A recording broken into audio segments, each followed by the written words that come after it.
ওরে ভাই, AC down service করতে আসি কোন বিপদে পড়লাম। কভারটা খুলে রাখছি কেন এটা আপনাদেরকে জানাচ্ছি শেষে। তো চলুন এখন আপনাদেরকে দেখাই যে এসির গ্যাস লক করবেন কিভাবে। আমাকে ফলো করুন, আপনারা সবাই সাবস্ক্রাইব করুন, পেজটিতে ফলো করুন, আর ইউটিউব থেকে দেখলে সাবস্ক্রাইব করুন। চলুন এখন দেখবেন আপনারা এসির গ্যাস কিভাবে লক করি।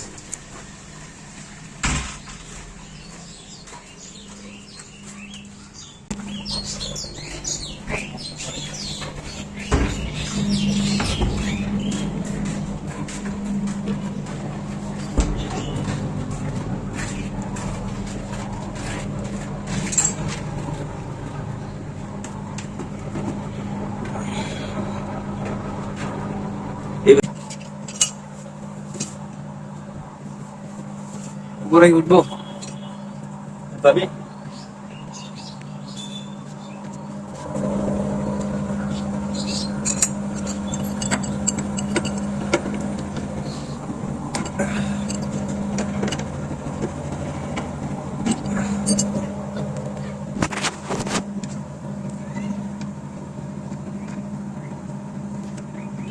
তো প্রথমেই আপনারা ক্যাপ খুলে নেবেন এবং এসি রানিং থাকতে হবে।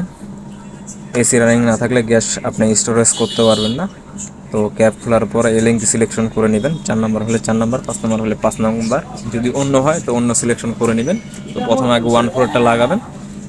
যদি পাইপ কম হয়, মানে রেগুলার পাইপ যদি হয়, তাহলে আপনার 15 থেকে 30 সেকেন্ড। আর যদি পাইপ আরও বেশি হয়, যেরকম 40 ফিট 30 ফিট, সেক্ষেত্রে 1 থেকে 1.5 মিনিট অবধি যেতে পারে। আর আমি এটা পুরোপুরি লক করতে চাইছি, এই জন্য আমি এটা আপনার নর্মালের থেকে একটু বেশি করে আপনার এসিটাকে চালা নিছি, যাতে আমার কোনো গ্যাস লস না হয়, একেবারে টোটাল স্টোরেজ জানি আমি করে নিতে পারি। এই কারণে আমি এখানে ভ্যাকুমটা বেশি করে করতেছি, যদিও আমরা এতক্ষণ সময় নিই না। আর পুরাতন এসির কাজ করতে গেলে সবাই সাবধানে কাজ করবেন, কারণ এগুলা আপনার গ্যাস লক করতে করতেও আপনার হয়তো বা সিজ হয়ে যেতে পারে। তো আমার হয়ে গেছে, আমি এখানে টাইট দিয়ে দেবো। আপনারা সবাই টাইট দিয়ে দিবেন। হ্যাঁ, প্রথমে আপনারা টাইট দিবেন 1/4, পরে টাইট দিবেন হলো 1/2 হোক 5/8 হোক।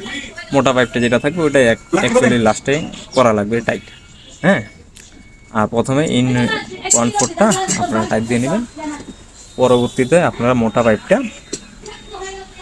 পাইপের ভাত যেটা আছে এটা টাইট দিয়ে নেবেন। তো আপনাদের গ্যাস লক হয়ে যাবে আর এসি ডিসকানেক্ট করে দিতে হবে সাথে সাথে। তো আমি ইনডোরের জয়েন্টটা আগে খুলে নিচ্ছি, কারণ আমার ইনডোরটা আগে নামানোর প্রয়োজন ছিল। তো ওই অনুযায়ী আমি কাজ করতেছি, আউটডোরটা আমার না নামালেও চলতো। তো আমি এখন ইনডোরের নাট খুলতেছি, খুলে পাইপগুলো সোজা করে দিব। আর সোজা না করলে ইনডোর তখন বের হবে না। হ্যাঁ, আর চিকন পাইপ আগে খুলে নিই, কারণ চিকন পাইপটা তো বড় পাইপের অনেক সময় লোড নেয় না, এই জন্য এটা আমাদের কাজের অভ্যাস। তো আপনাদের যেভাবে সুবিধা হয় ওইভাবে আপনারা করবেন। অনেকে গ্যাস লক করে আউটডোরের পাইপ খুলে আগে আউটডোর কানেকশন ডিসকানেক্ট করে। তো আমি এই জায়গায় একটু ব্যতিক্রমভাবে করলাম, কারণ আমার প্রিপারেশন আলাদা ছিল। এই যে দেখতে পাচ্ছেন, আমি পাইপ সোজা করে দিচ্ছি। সোজা না করলে আমি ইনডোরটা বের করতে পারবো না। আর অনেকে এসি লাগাতে লাগাতে এগুলোতে ট্যাপ করে দেয়। যদি আপনার ওরকম সম্ভাবনা থাকে যে আপনার ট্যাপ করে যাবে পাইপ সোজা করলে, একটু সাবধানে কাজ করবে। আর যারা যারা এখন পর্যন্ত আমার চ্যানেল সাবস্ক্রাইব করেননি তারা সাবস্ক্রাইব করুন, এবং ফেসবুক থেকে দেখলে অবশ্যই পেজে ফলো দেবেন।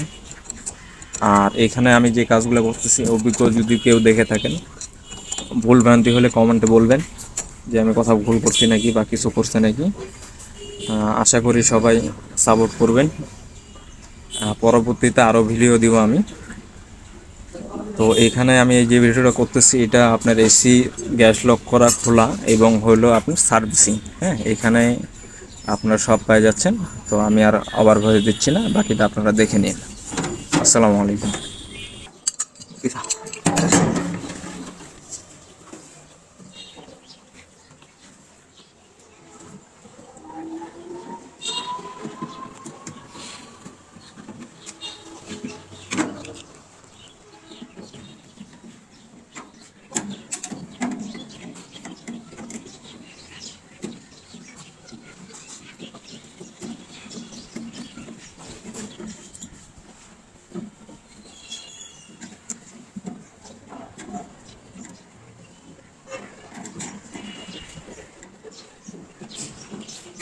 লাগাও না গুলিতে, গুলিতে চলে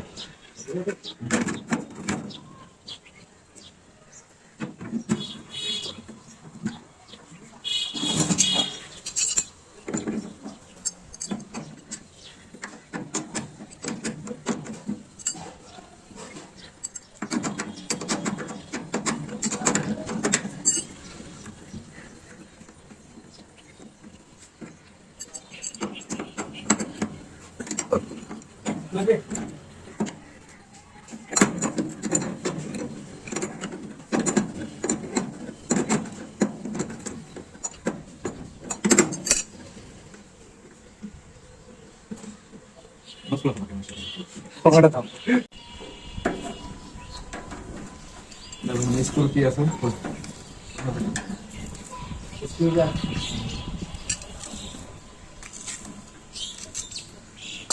পকেটে ঢুকাইছে বললো কি স্কুলে?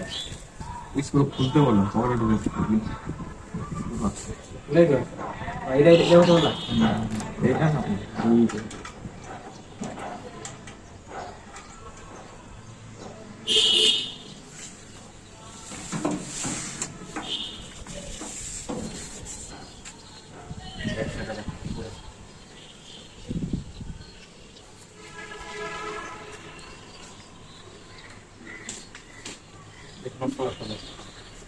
मला पण मारतो मला पाणी पण मारतो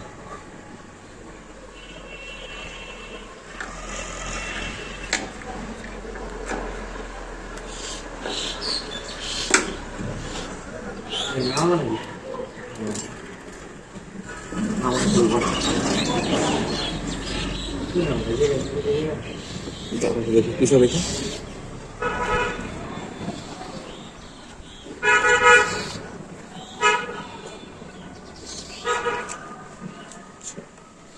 সেভ করে দেখি এটা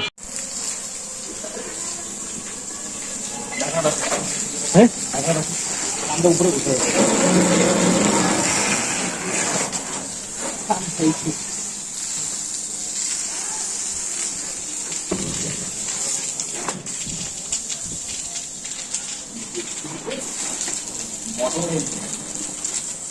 গাড়ির দোকান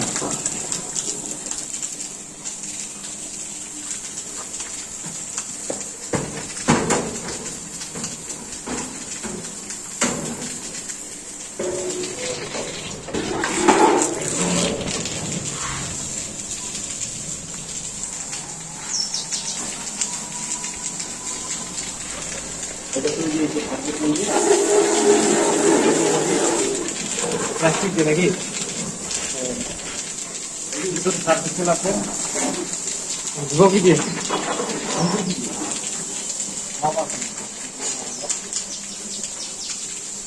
কিন্তু দুধটা খুলে যাওয়া তো বাইরে যাবে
এখন এটা তোরা দুইজন যত ময়লা আছে হাতে নাগালে যত পরিষ্কার করা যায় তত প্রভাবে আমি ইন্ডোরটা খুলে নিয়ে আসি ঠিক আছে আমাদের হাতে বেশি সময় নেই ওর কাম করতে করতে আর সময় কোনো কাজ নেই।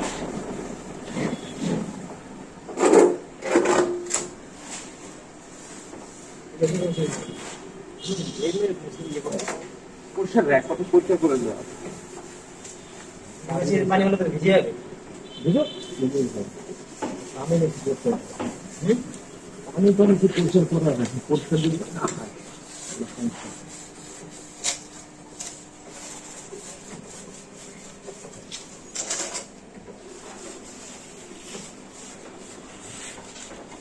এই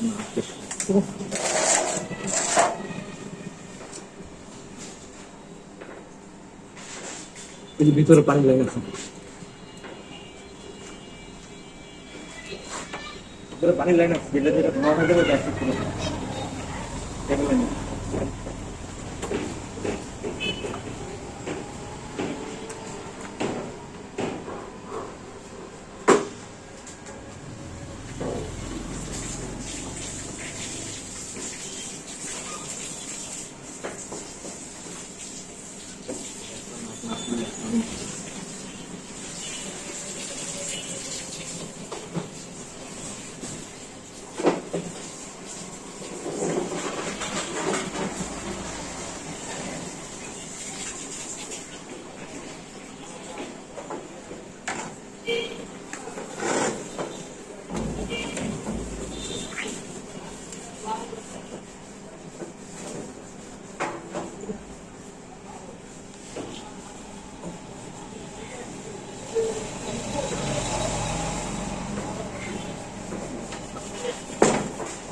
একটা ইস্যু না।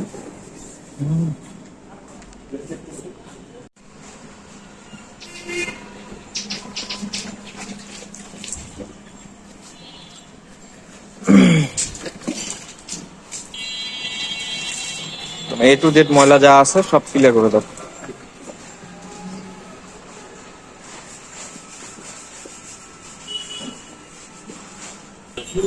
তো বলছিলাম প্রথমে যে বিপদে পড়ছি, বিপদে বলতে হলো আপনার এই যে এসি সার্ভিসিং করে এসি উঠায়, এখন এসির কম্প্রেসার শেষ, এই যে দেখেন গরম করতেছে আর এসি কাজ করতেছে না। তো সবাই সাবধানে কাজ করবেন। আর আমি শেষের ভিডিওটাতে ভয় দিয়েছি, সেখানে বলা হয়েছে কম্প্রেসার ডেট, তবে কম্প্রেসার ডেট হয়নি, কম্প্রেসার সিজ আর কি, ওই এক বন্ধ করে দে। কম্প্রেসার ডেট এখন বাতিল করে নতুন কম্প্রেসার লাগে। আসসালামু আলাইকুম। যারা পুরাতন এসির কাজ করতে আসবেন তাদের কাস্টমারকে অবশ্যই জানি বলে দেন যে কম প্রেশার রিস্ক আমরা নিতে পারবো না, কাজ করার সময় একটা দুর্ঘটনা ঘটতে পারে, যেটা আমার সাথে করছে। এই এসিটা কালকে আমি ডাউন সার্ভিস দিই, দিয়ে যখন উঠাই তারপরে আর কম প্রেশার চলে না।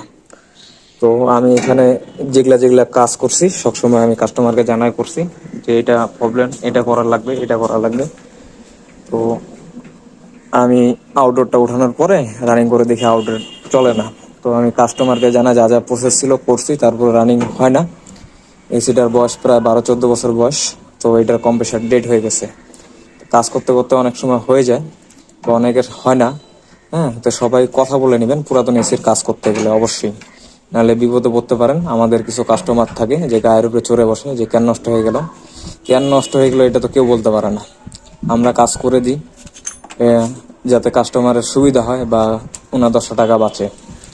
তো সবাই আর পরবর্তীতে যারা কাজ করবেন অবশ্যই কাস্টমারকে সবকিছু খোলামেলা বলে নেবেন যে পুরাতন জিনিস নষ্ট হইতে পারে, যেরকম আমার এখানে হয়ে গেছে কম্প্রেসার ডেট চারাত ইন্নানিল্লাহ। তো সবাই ভালো থাকবেন, আসসালামু আলাইকুম।